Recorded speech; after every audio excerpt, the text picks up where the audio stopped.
Hello, bonjour. Je vais parler de Meghan Markle, la duchesse de Sussex. On va parler de son podcast. On va parler en fait de l'interview d'une dame, une dame dont le nom est Jessica Cordova Kramer. Elle est la patronne de Lemonada Media. C'est une plateforme de médias qui hoste et distribue les podcasts. Le podcast, par exemple, comme celui de Meghan, Archetype. Et on lui a posé des questions sur son parcours, sur comment elle a fait pour se retrouver, pour entrer justement dans le podcasting et se retrouver à la tête d'un média qui a pris de l'ampleur au fil des temps et qui est devenu l'un des plus fructueux. On va dire ça comme ça.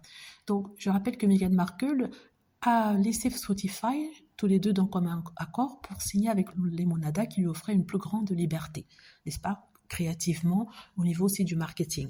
Et Lemonada hoste en ce moment son podcast. Donc, suite aux questions qui sont posées sur le parcours de la jeune dame, on est arrivé à parler des célébrités. Cette dame savait dans quelle direction devait aller le reste des questions. Et la personne lui a posé des questions sur les célébrités, si elles ne coûtent pas trop cher, n'est-ce pas? Et elle a pris l'exemple de Meghan Markle en disant qu'elle avait signé des millions avec Spotify et qu'elle n'a que produit que quelques shows. Et je vais vous lire la réponse de cette dame. Tu sais qu'a dit ? Je ne sais rien d'autre que ce qui a été dit dans les médias, qui a circulé partout. Je ne sais pas quels étaient ces accords. Tout ce que je sais, c'est que les reportages semblent interminables et je ne suis pas sûre que tout cela soit exact. Meghan avait déjà quitté Spotify lorsque son équipe est venue nous voir, car il voulait pouvoir démocratiser Archetype et il voulait faire confiance à l'entreprise qui le ferait pour eux. C'était un rêve de travailler avec elle. Il n'y a eu aucun obstacle à la prise en charge de ce podcast, y compris avec Spotify.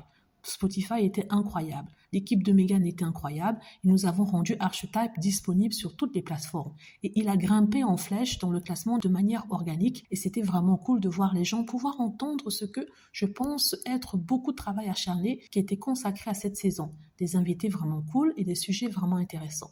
Les gens avec qui nous avons choisi de travailler ne déçoivent pas. Et je pense que c'est un matchmaking qui se produit entre des talents de tout type, de Lise Flock à Julia Louis-Dreyfus, en passant par David Duchovny et Meghan Markle et bien d'autres. Ce qui se passe, c'est que les gens ont une histoire à raconter ou un concept qu'ils veulent et ils veulent faire confiance à l'équipe avec laquelle ils travaillent. Et nous voulons travailler avec des animateurs qui ont un point de vue très fort qui va aider les gens d'une manière démontrable. Donc, elle parle bien sûr aussi de la plupart des célébrités, mais savez que la question était plutôt orientée vers Meghan et avec tous les mensonges qui ont été écrits. Donc, ce qui m'embête ici sur certains journalistes, c'est qu'ils ne font pas leur travail. Si elle avait regardé les taux d'audience ou d'audimat de Archwell, elle aurait vu que c'était un succès. N'est-ce pas? Donc ici, elle pose la question en se basant sur tout ce que les tabloïds ont dit et cette dame a très bien répondu. Elle a dit tout simplement que elle a trouvé que Archwell était bien produit. Elle ne connaît pas ce qui se passait au niveau des contrats avec les autres compagnies avant elle et que de toute façon, le transfert s'est bien passé avec Spotify, s'est bien passé avec Meghan. Il n'y a pas eu de heurt, il n'y a rien eu. Donc ça contredit tout ce que les trolls et les haters sortent comme vidéo sur Meghan et qui disent que oui, elle est difficile à travailler, elle a eu du mal avec Spotify. Non, c'est faux. Cette dame dit qu'elle a été magnifique, elle a été gentille, elle a été disponible pour eux.